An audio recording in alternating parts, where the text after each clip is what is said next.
L'appel s'est connecté un mardi matin à 7h14. Et je n'ai pas compris ce qui s'était passé jusqu'à ce que je l'entende rire. Pas le rire qu'elle utilisait avec moi.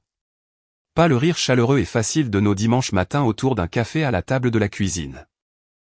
C'était autre chose, plus relâché, plus libre. Le rire d'une femme qui pensait que personne n'écoutait. Je m'appelle Christophe Harel. J'ai 37 ans. Je suis avocat spécialisé en droit immobilier et investisseur en immobilier commercial basé à Lyon.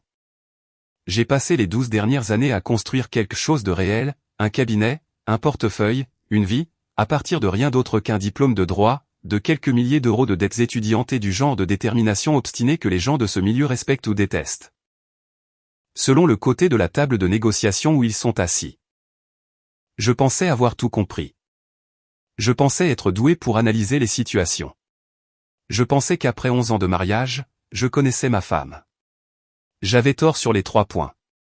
Cela a commencé par une mise à jour logicielle. Ma voiture, une BMW série 5 de 2023 que j'avais louée pour le trajet entre notre maison des Brotteaux et mon bureau à la Pardieu, avait automatiquement mis à jour son système Bluetooth pendant la nuit. Cette mise à jour, pour des raisons que je ne comprends toujours pas complètement, a fait que mon téléphone se connectait par défaut au dernier appareil connecté lorsqu'un appel arrivait. Cet appareil n'était pas ma voiture.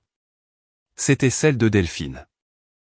Son Audi Q5 noir, garé 2 places plus loin que la mienne dans notre garage commun, avait été le dernier appareil Bluetooth auquel mon téléphone s'était connecté lorsque je l'avais aidé à appairer une nouvelle playlist 2 semaines plus tôt. Ainsi, lorsque Delphine est montée dans sa voiture ce mardi matin-là, a démarré le moteur et a passé un appel avant de reculer dans l'allée, mon téléphone s'est connecté silencieusement au système audio de sa voiture. J'étais debout dans notre cuisine, en train de me verser une 2e tasse de café. J'avais déjà mes AirPods dans les oreilles, examinant des contrats sur mon ordinateur portable. L'appel est passé automatiquement. Pas de sonnerie, pas de notification, juste un clic, puis sa voix à elle, et la sienne à lui. Il ne se doute toujours de rien, a dit Delphine. J'ai entendu le cliquetis de son clignotant. Elle s'engageait sur le boulevard des Belges. Combien de temps devons-nous encore continuer ? La voix de l'homme était suave, sans précipitation. Je ne l'ai pas reconnu immédiatement, mais quelque chose dans le rythme a fait se crisper ma mâchoire avant même que je ne comprenne consciemment pourquoi. Pas longtemps, a répondu Delphine, et je pouvais entendre le sourire dans sa voix. Une fois qu'il aura cédé la maison pour les avantages fiscaux, nous aurons tout ce dont nous avons besoin pour commencer notre nouvelle vie sans ce chien. Ils ont ri, tous les deux, en même temps, ensemble. J'ai reposé ma tasse de café sur le comptoir de la cuisine avec beaucoup de précaution. Mes mains ne tremblaient pas. Je me souviens avoir été surpris par cela. Je me souviens du silence dans la maison, à l'exception de leur voix à travers mes AirPods, du bruit de la circulation lyonnaise derrière ces mots, et quelque part au fond de mon esprit, d'une voix très calme, très froide, qui disait « Ne réagis pas. Pas encore.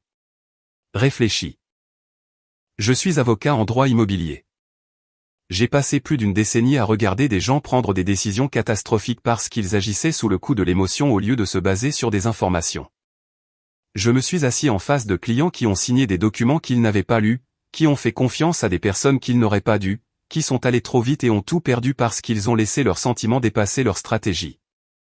Je n'allais pas être cet homme-là. J'ai appuyé sur le bouton muet de mon téléphone pour qu'il ne puisse rien entendre de mon côté. J'ai continué à écouter. Avant d'aller plus loin, si ce genre d'histoire vous parle, si vous vous êtes déjà senti pris au dépourvu par les personnes les plus proches de vous, si vous avez déjà dû découvrir à la dure de quoi quelqu'un était réellement capable, abonnez-vous à cette chaîne dès maintenant.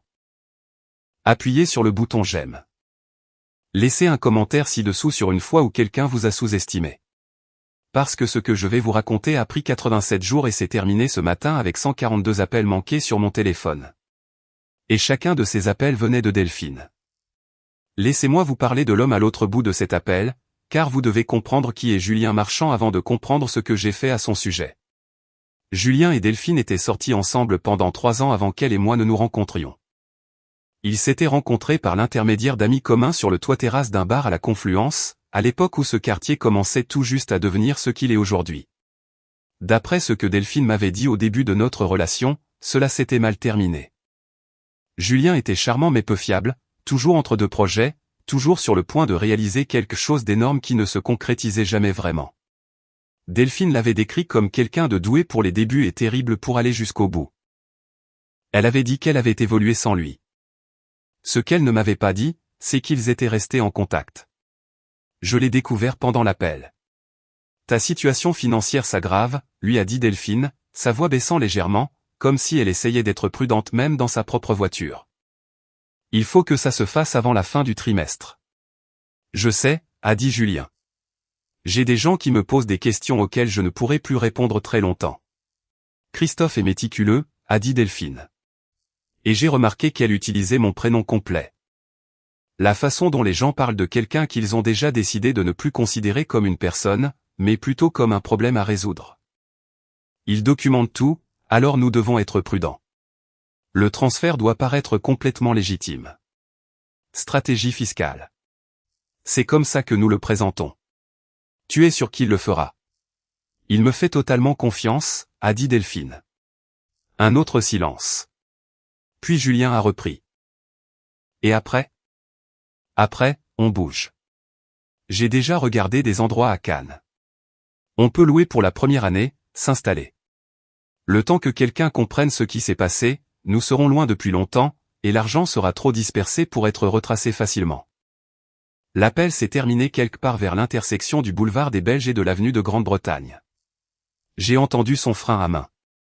Elle avait dû s'arrêter quelque part, pour un café peut-être, puis plus rien. Je suis resté assis dans ma cuisine pendant 6 minutes après la fin de l'appel. Je sais que c'était 6 minutes parce que je regardais l'horloge sur l'écran de mon ordinateur portable. Ensuite, j'ai fermé mes contrats, ouvert un nouveau document et commencé à écrire tout ce dont je pouvais me souvenir de cette conversation, mot pour mot, avec l'heure exacte. Puis j'ai fait quelque chose qui pourrait vous surprendre. Je suis allé au travail, j'ai souri à mon assistante, j'ai eu 3 rendez-vous clients, j'ai examiné 2 documents de clôture, et je suis rentré chez moi ce soir-là avec une bouteille du vin préféré de Delphine. Un Gevrey Chambertin d'un vignoble de Bourgogne que nous avions visité ensemble 3 ans plus tôt lors d'un voyage pour le dîner d'anniversaire de mon cabinet. Je l'ai débouché pendant qu'elle prenait sa douche. J'ai versé 2 verres. J'ai mis la table. Quand elle est descendue dans son peignoir, les cheveux humides, elle m'a souri avec ce sourire plein et chaleureux dont j'avais passé 11 ans à croire qu'il n'était que pour moi. « Tu es adorable », a-t-elle dit en prenant son verre. « Tu le mérites », ai-je dit. Et je le pensais. Elle méritait exactement ce qu'il attendait. Laissez-moi être honnête avec vous sur un point. Les premières 48 heures après cet appel ont été la chose la plus difficile que j'ai jamais faite de ma vie. Et je dis cela en tant qu'homme qui a passé l'examen du barreau de Lyon avec 3 heures de sommeil, qui a négocié une transaction immobilière commerciale de 12,8 millions d'euros pendant une crise médicale familiale, qui s'est assis dans des salles avec des gens qui jouent très dur et a tenu bon. Rien de tout cela n'était comparable au fait de m'asseoir en face de ma femme à notre table à manger, de la regarder remplir son verre de vin et se plaindre d'un client difficile dans son cabinet de design d'intérieur, et de ne rien dire, de poser des questions normales, de rire au bon moment. Être Christophe Harel, mari dévoué, complètement ignorant. C'était la performance la plus sophistiquée de ma vie, et elle devait l'être, car je comprenais quelque chose très clairement. Si Delphine ou Julien sentaient que je savais, le plan disparaîtrait. Les problèmes financiers de Julien deviendraient souterrains. Ce qu'ils étaient en train de construire serait discrètement démantelé, et je me retrouverais avec rien d'autre qu'un appel enregistré prouvant l'infidélité, mais qui pourrait ne rien prouver de plus. J'avais besoin de connaître l'étendue exacte de ce qu'il prévoyait. J'avais besoin de documents, et j'avais besoin de m'assurer absolument que lorsque je passerais à l'action, je le ferais de manière décisive, complète, et d'une façon dont il ne pourrait pas se remettre. Je suis, au fond de moi, un penseur transactionnel. Chaque problème a une structure. Chaque structure a des points faibles. Et le point faible du plan de Delphine et Julien était en fait la même chose qu'ils considéraient comme leur plus grand atout, moi. Ils pensaient que j'étais confiant. Ils avaient raison. Je l'avais été. Mais la confiance, une fois détruite, ne disparaît pas. Elle se transforme. Elle devient de l'information. Et l'information, entre les mains de quelqu'un qui sait s'en servir, vaut considérablement plus qu'une maison. Le 3e jour, j'ai appelé mon ancien colocataire d'université, un homme nommé Cédric Paulin. Cédric dirige maintenant un cabinet de détective privé basé à Grenoble. Nous sommes restés proches au fil des ans. Il était l'un de mes témoins à notre mariage, ce que j'ai trouvé plus tard amèrement ironique. Et c'est le genre de personne qui sait comment découvrir des choses sans laisser d'empreinte. Je lui ai tout raconté. Je lui ai fait écouter l'audio que j'avais enregistré avec mes AirPods parce que oui, j'avais eu la présence d'esprit d'appuyer sur le bouton d'enregistrement de l'application dictaphone de mon téléphone dans les 90 premières secondes de l'appel.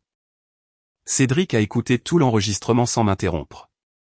Quand ce fut terminé, il a dit de sa voix monocorde si caractéristique, elle a été prudente, mais pas assez. Il avait raison. Dès la première semaine, Cédric avait confirmé que Julien Marchand n'était pas l'entrepreneur créatif qu'il prétendait être sur son profil LinkedIn. Julien était un homme de 39 ans avec un master de l'EM Lyon, et une brève carrière dans le développement immobilier commercial qui s'était mal terminée vers 2019. Lorsque son entreprise a fait faillite sous le poids de ce qui semblait être une combinaison de mauvais paris à effet de levier et de pratiques comptables qu'un audit fiscal aurait trouvé très intéressante. Depuis, il subsistait grâce à une combinaison de missions de conseil qui ne tenaient pas vraiment debout, des revenus provenant d'une petite propriété locative à Montpellier. Et comme l'a confirmé Cédric grâce à des relevés financiers, je ne devrais probablement pas demander comment il a eu accès aux virements bancaires, depuis un compte que je ne reconnaissais pas. Ces virements étaient modestes au début.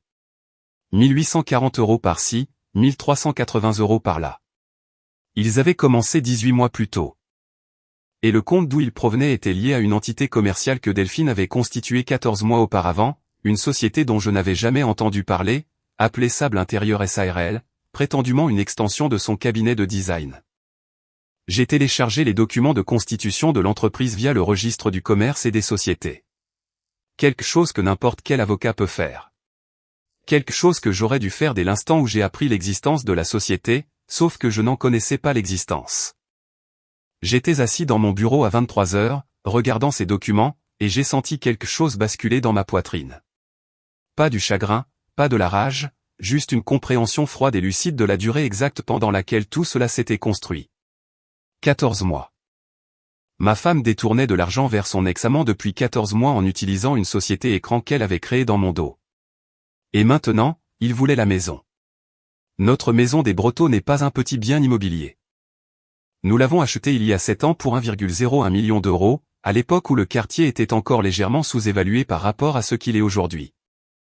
J'y ai fait d'importants investissements, une rénovation complète de la cuisine, l'ajout d'un garage, des aménagements paysagers, une restauration structurelle sur la terrasse arrière qui, à elle seule, a coûté 174 800 €. La propriété a été estimée plus récemment à 2,1 millions d'euros. Delphine savait que j'avais discuté de stratégie fiscale avec mon comptable, un homme nommé Victor Henry travaillant dans un cabinet du cours Lafayette. Elle avait été présente lors d'au moins 2 de ces conversations. Elle savait que je m'étais penché sur certaines structures de transfert de propriété à des fins d'optimisation fiscale, et elle avait apparemment décidé que c'était l'angle qu'elle et Julien utiliseraient pour me faire signer le transfert de la propriété vers une structure différente. Une structure qu'ils pourraient ensuite manipuler. Ce que Delphine ne savait pas, c'est que Victor et moi avions déjà décidé de ne pas opter pour cette approche spécifique 3 mois plus tôt. Et ce qu'elle ne savait vraiment pas, c'est qu'au 11e jour de ma fenêtre de 87 jours, j'ai appelé Victor, je lui ai tout dit sous le sceau du secret professionnel en convenant qu'il faudrait réfléchir très prudemment à la façon de procéder. Et nous avons commencé à construire un mur autour de chaque actif financier que je possédais. La France a des lois spécifiques sur la liquidation du régime matrimonial. Cela signifie que lors d'un divorce, les biens sont répartis, mais il y a certaines choses, les biens propres, les intérêts commerciaux correctement structurés, les actifs ayant des origines prouvables d'avant le mariage qui peuvent être protégés. Je n'avais pas pensé à ces protections auparavant car je n'avais pas pensé au divorce. Maintenant, je ne pensais qu'à ça. Victor et moi, avec l'associé principal de mon cabinet, Amandine Brière, qui s'occupait du droit de la famille et que j'ai mise dans la confidence la plus stricte, avons passé les semaines suivantes à tout restructurer discrètement. Nous avons déplacé des comptes d'investissement. Nous avons documenté la source de certaines améliorations foncières sur la propriété. Nous avons préparé des dossiers qui n'avaient rien à voir avec un quelconque transfert fiscal de la maison. Et nous avons constitué des preuves écrites qui racontaient une histoire très différente de celle que Delphine et Julien prévoyaient de raconter. Tout cela pendant que je rentrais chez moi tous les soirs, que je dînais avec ma femme, que je lui demandais comment s'était passée sa journée et que je dormais à côté d'elle dans notre lit. Au 22e jour, j'ai demandé à Delphine comment allait Julien. Elle a levé les yeux de son téléphone lentement. quelque chose a traversé son visage. À peine un battement de cils, le genre de choses qu'on ne remarque que si l'on s'y attend déjà. Julien, a-t-elle répété. Julien Marchand, ai-je précisé. Vous n'étiez pas proche avant? Il me semble avoir vu son nom quelque part, une relation en commun sur LinkedIn ou un truc du genre. J'ai haussé les épaules, retournant à mon assiette. Je me demandais s'il était toujours à Lyon. Il est dans le coin, a-t-elle dit prudemment. Je ne prends pas vraiment de ses nouvelles.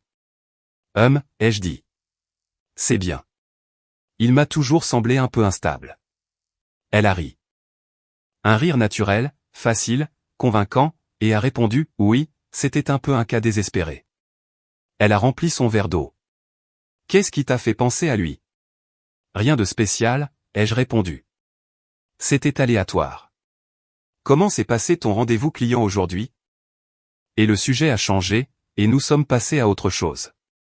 Et j'ai classé sa réaction avec tout le reste de ce que je récoltais.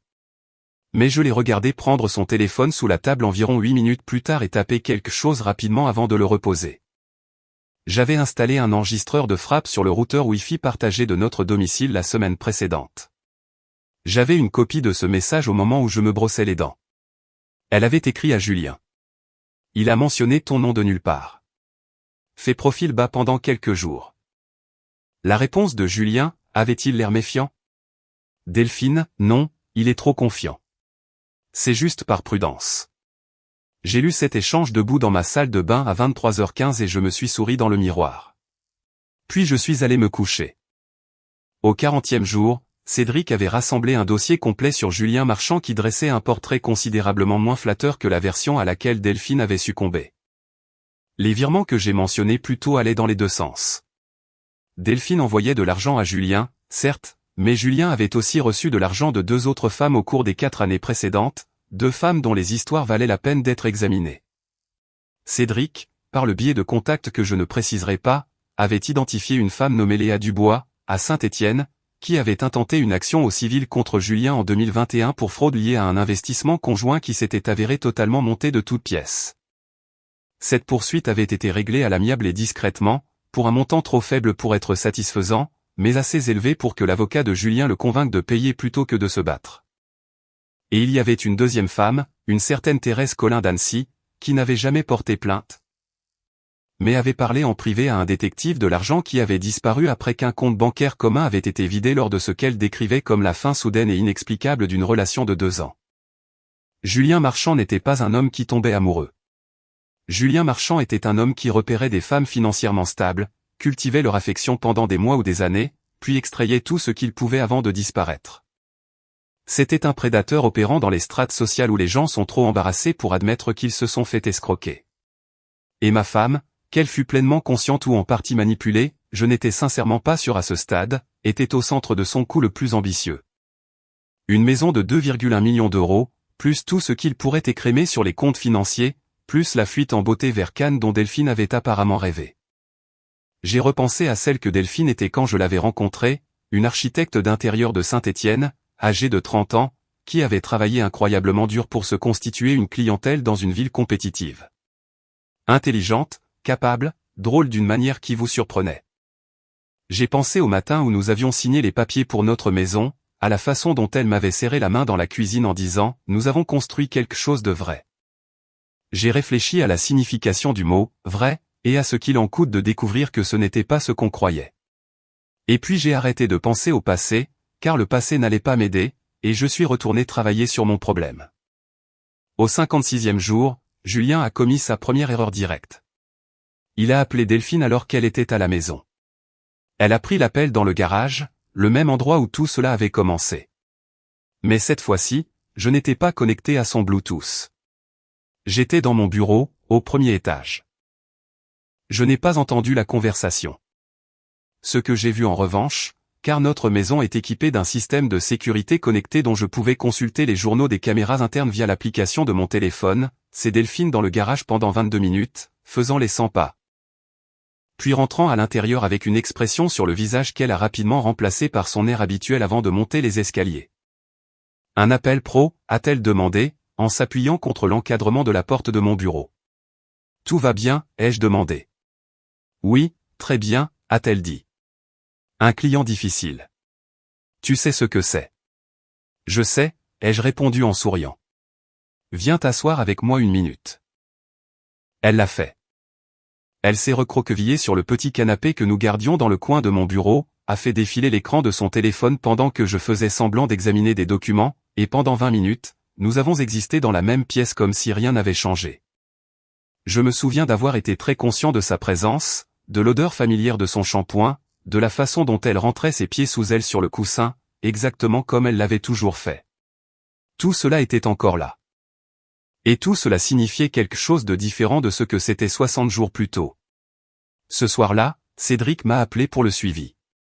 Julien, apparemment enhardi par la conversation qu'il venait d'avoir avec Delphine, avait fait preuve d'une négligence remarquable. Il avait contacté une agence immobilière à Cannes, s'informant des locations de courte durée disponibles pour un couple prévoyant de quitter Lyon dans les 60 à 90 jours. Il avait utilisé son vrai nom et une adresse électronique de contact que Cédric avait pu relier à un compte secondaire que Julien utilisait pour ses correspondances professionnelles. La demande de location posait un calendrier sur leur plan. Il s'attendait à ce que cela se produise d'ici 60 à 90 jours à compter de ce 56e jour. Cela me laissait une fenêtre d'environ 30 à 60 jours pour terminer mes propres préparatifs avant qu'ils ne s'attendent à me voir devant un notaire en train de signer un document qui leur aurait remis une propriété à 7 chiffres. Je n'allais me tenir devant aucun notaire, mais ils n'avaient pas encore besoin de le savoir. Au 63e jour, je me suis assis avec Amandine Brière à son bureau du cours Lafayette, et nous avons finalisé la demande de divorce. Amandine avait dressé un portrait complet de l'activité financière de Delphine à l'aide des dossiers que j'avais légalement rassemblés, des documents de virement bancaire compilés par Cédric, des déclarations de la société Sable Intérieur SARL et d'un audit comptable que Victor avait coordonné par l'intermédiaire d'un tiers. L'image qui en ressortait était claire. Dissipation intentionnelle, ou recel communautaire, des biens maritaux sur une période de 14 mois avec intention documentée de frauder. Le Code civil français est très clair à ce sujet. Lorsqu'un conjoint dilapide ou dissimule intentionnellement des biens communs, le tribunal peut prendre en compte ce recel communautaire dans le calcul de la liquidation. En termes simples, cela signifie que le tribunal peut priver l'auteur du recel de sa part sur les biens dissimulés, accordant de facto au conjoint lésé la totalité de ces sommes pour compenser ce qui a été pris. Nous avions documenté 43 240 € de virement de Delphine à Julien via le compte de Sable Intérieur SARL. Nous avions documenté les voyages, 2 voyages à Paris et 1 à Monaco au cours de l'année écoulée, que Delphine avait attribués à des conférences de l'industrie du design, mais qui, selon les dossiers de Cédric, avaient coïncidé avec les propres voyages de Julien dans ces mêmes villes. Nous avions documenté la demande de location à Cannes. Amandine a déposé la requête un jeudi après-midi. J'étais en réunion de clôture pour une transaction immobilière commerciale à la Croix-Rousse à ce moment-là, finalisant la vente d'un immeuble à usage mixte que je détenais depuis 3 ans. La transaction a été conclue à 3,77 millions d'euros. J'ai serré la main des acheteurs. J'ai remercié mon équipe. Et sur le chemin du retour vers mon bureau, Amandine m'a envoyé un message, déposé. Elle sera assignée demain.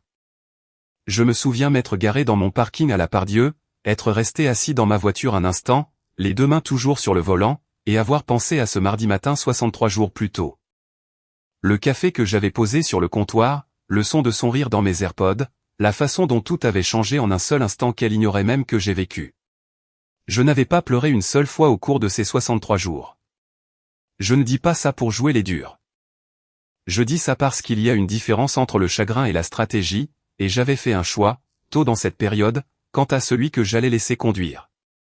Le chagrin viendrait plus tard, en son temps, à sa façon.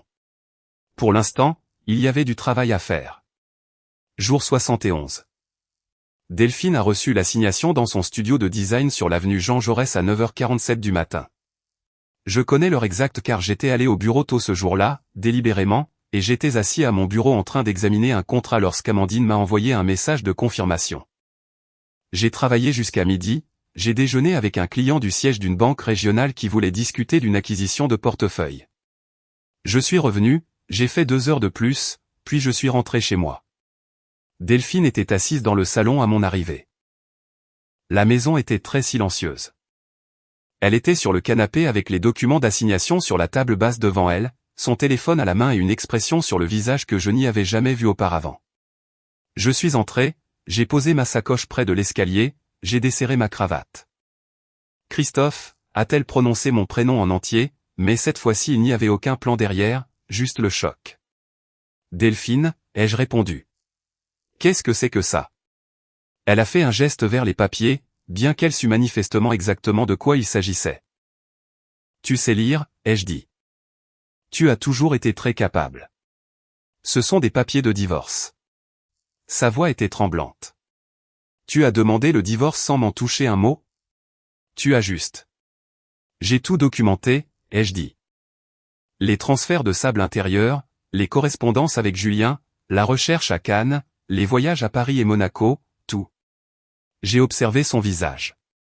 Amandine Brière est mon avocate. Tu ferais bien de trouver quelqu'un de très compétent. Elle m'a dévisagé. Depuis combien de temps es-tu au courant? Assez longtemps, ai-je répondu. Christophe, je peux tout expliquer. Je sais que tu le peux, ai-je dit. Tu es très doué pour expliquer les choses. Mais je suis avocat spécialisé en droit immobilier depuis 12 ans, Delphine. J'ai lu beaucoup de documents, et une fois qu'on sait ce qu'on cherche, il est très difficile de ne plus le voir. Elle a essayé plusieurs choses au cours des 20 minutes qui ont suivi. Elle a essayé de pleurer, et elle a pleuré sincèrement, ce que j'ai pris en compte sans répondre.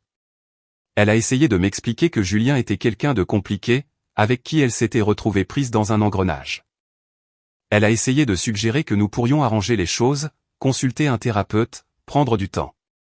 Elle a brièvement tenté la colère, me disant que j'aurais dû venir lui en parler en premier, que lancer une procédure sans prévenir était cruel.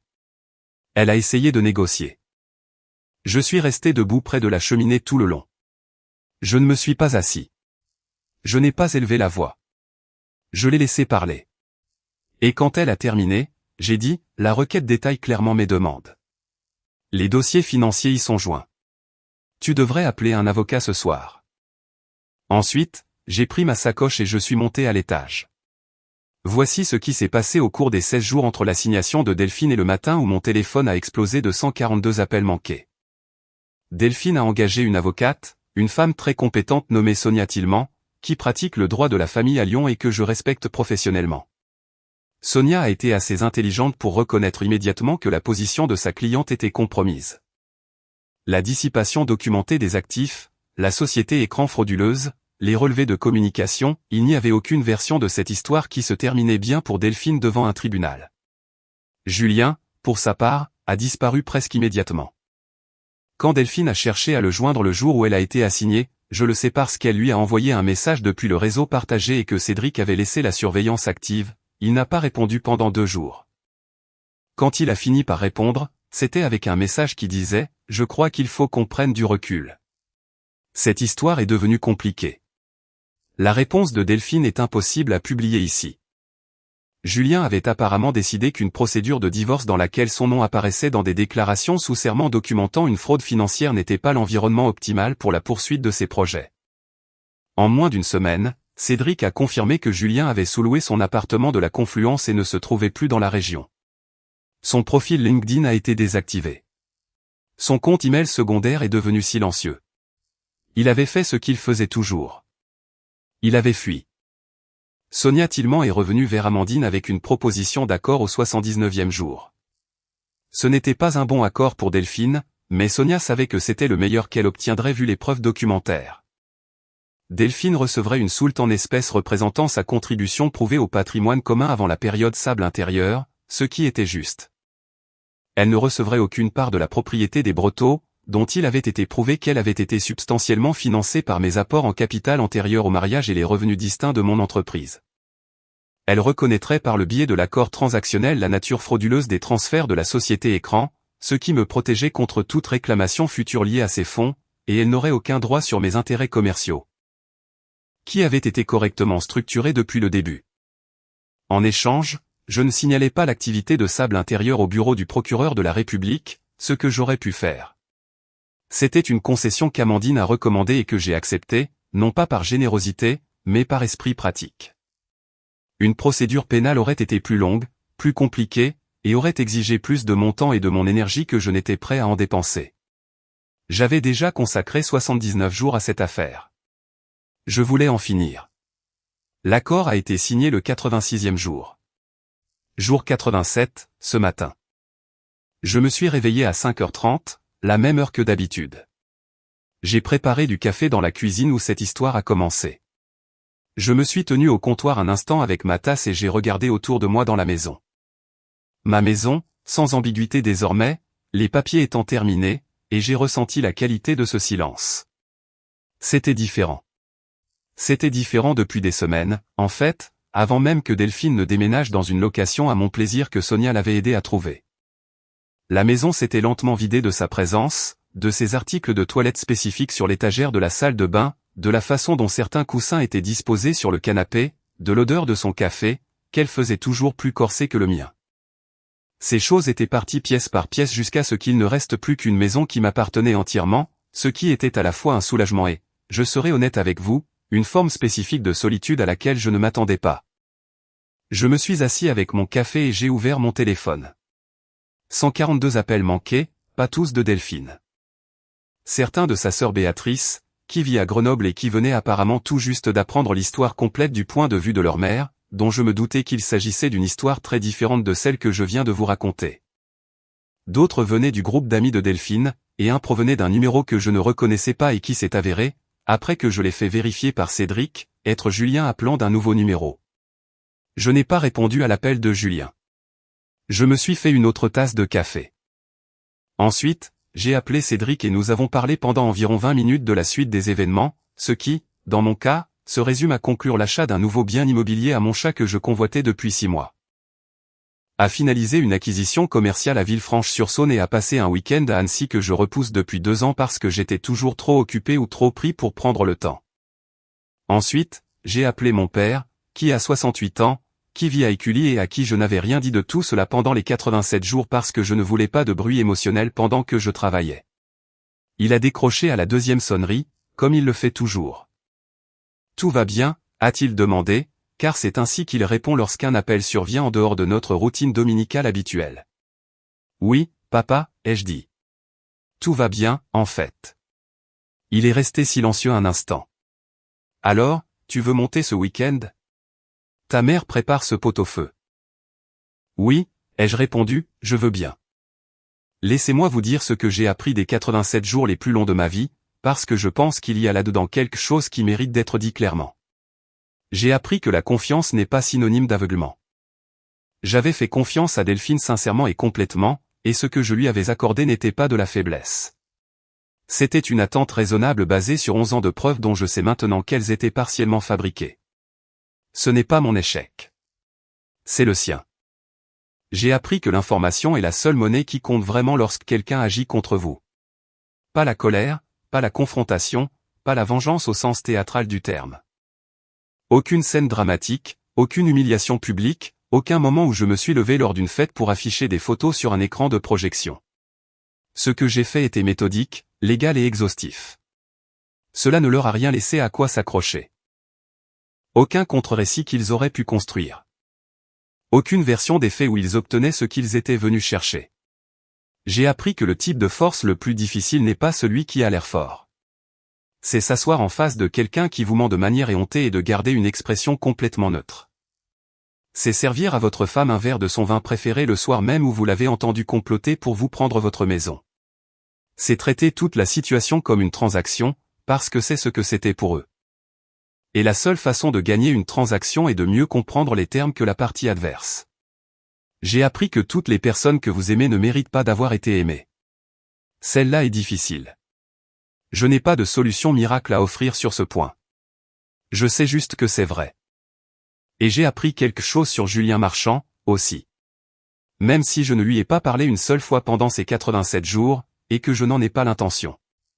Les hommes comme Julien existent parce qu'ils trouvent des femmes qui ont peur de passer pour des idiotes. Le moment où vous arrêtez d'avoir peur de paraître stupide et où vous commencez à être prêt à tout documenter et à entrer dans le bureau d'un avocat avec les idées claires, c'est le moment où les hommes comme Julien n'ont plus rien pour travailler. Toute son opération repose sur la honte de la personne qu'il cible. Une fois cette honte disparue, il n'est plus qu'un homme avec un mauvais crédit et un profil LinkedIn désactivé. L'avocate de Delphine a dit à Amandine lors d'un appel de négociation au 82e jour que Delphine était anéantie par la trahison de sa confiance. J'ai réfléchi à cette formulation pendant longtemps par la suite, la trahison de sa confiance envers Julien, car peu importe comment elle avait imaginé leur avenir à Cannes, il n'incluait apparemment pas la partie où il disparaissait au moment où les choses devenaient difficiles. Je ne vais pas vous dire que j'ai eu pitié d'elle. Mais je ne vais pas non plus vous dire que je n'ai rien ressenti. 11 ans, c'est 11 ans. Nous avons eu de vrais matins, de vrais dîners et de vraies conversations dont je crois toujours qu'elles étaient sincères, au moins pendant une certaine partie de ce temps. Ce qu'elle est devenue au cours des 14 derniers mois n'efface pas tout ce qui a précédé. Cela fait juste de tout ce qui a précédé quelque chose que je dois manier avec plus de prudence maintenant. Pas pour m'attendrir, mais pour le comprendre avec exactitude. C'est ça le travail, je crois. Ne pas oublier, mais comprendre avec justesse.